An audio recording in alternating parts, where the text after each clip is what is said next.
अपनी तुष्टीकरण की सियासत के लिए राहुल गांधी इंडियन स्टेट के खिलाफ जंग छेड़ने की बात करते हैं तो कर्नाटक के deputy CM DK Shivakumar संविधान बदलकर मुस्लिमों को आरक्षण देने की बात।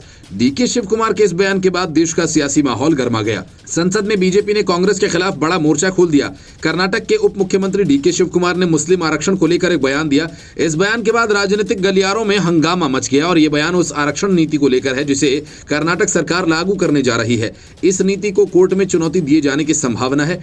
डीके शिव कुमार ने मुस्लिम आरक्षण पर पूछे गए सवाल पर कहा, देखते हैं, इंतजार करते हैं कोर्ट से जो भी फैसला आएगा। हमने कुछ शुरू किया है, मुझे पता है कि सब कोर्ट जाएंगे, हमें एक अच्छे दिन का इंतजार करना होगा। वह दिन आएगा। बहुत सारे बदलाव हैं, विधान बदल रहा है और ऐसे फैसले हैं जो संविधान को बदल देते हैं।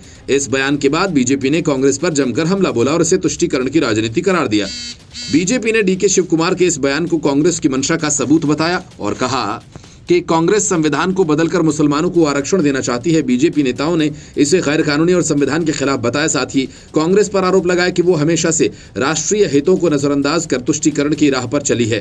पूरे विवाद पर डीके शिव कुमार ने कहा कि मीडिया मिसकोट नहीं कर रहा, वह भाजपा है जो मिसकोट कर रही है। वे राजनीतिक लोग हैं, वे देश को भ्रमित करना चाहते हैं, वे फेक न्यूज फैलाने के लिए चर्चित हैं। मैं इस मामले को यहां नहीं छोड़ूंगा। इसी बयान में बीजेपी के सांसद संबित पात्रा के बयान पर कहा, अगर वे गांधी परिवार का नाम नहीं लेते तो उनको नींद नहीं आएगी। मुझे इसे लेकर निश्चित तौर पर कानूनी कार्रवाई करनी पड़ेगी। मैं जेपी नड्डा से ज्यादा संवेदनशील सीनियर पॉलिटिशियन हूं। मेरे पास बेसिक कॉमन सेंस है। मैंने कहा कि कभी कभार फैसले के बाद बदलाव हुए हैं। हमने ये नहीं कहा कि हम संविधान बदलने जा रहे हैं। मुस्लिम आरक्षण को लेकर कर्नाटक के डिप्टी सीएम और कांग्रेस के बड़े नेता डीके शिव कुमार के बयान पर मचे बवाल के बीच भाजपा नेता और केंद्रीय मंत्री गिरिराज सिंह ने कहा कि भेड़िए का असली चेहरा सामने आ गया। ये देश को इस्लामिक राष्ट्र बनाना चाहते हैं, इनका दोहरा चरित्र सामने आ गया। ये सत्ता में आएंगे तो मुस्लिम परस्त राष्ट्र बनाना चाहेंगे। राज्यसभा में संसदीय कार्य मंत्री किरेन रिजिजू ने कहा, उन्हें सदन और भारत की जनता को बताना चाहिए कांग्रेस भारत के संविधान को क्यों बदलना चाहती है। कांग्रेस के बड़े नेता और कर्नाटक के डिप्टी सीएम खुलेआम कह रहे हैं कि समय आने पर संविधान भी बदल जाता है। वह मुस्लिम आरक्षण के लिए संविधान बदलना चाहते हैं।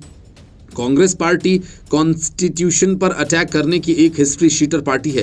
कांग्रेस पार्टी ने संविधान के साथ हर वक्त बड़ी बेदर्दी से आक्रमण किया। जो बात उनके दिल में थी अब ज़बां पर आ गई है। कम्युनल वोट के नाम पर वो कॉन्स्टिट्यूशनल कपट करने की कोशिश कर रही है। कांग्रेस पार्टी और डिप्टी सीएम का ये बयान ये सबूत है, हमेशा ये आधारहीन पॉलिटिक्स करती रही है, लेकिन इसने दिल से संविधान का कभी सम्मान नहीं किया। Bureau report, news of India.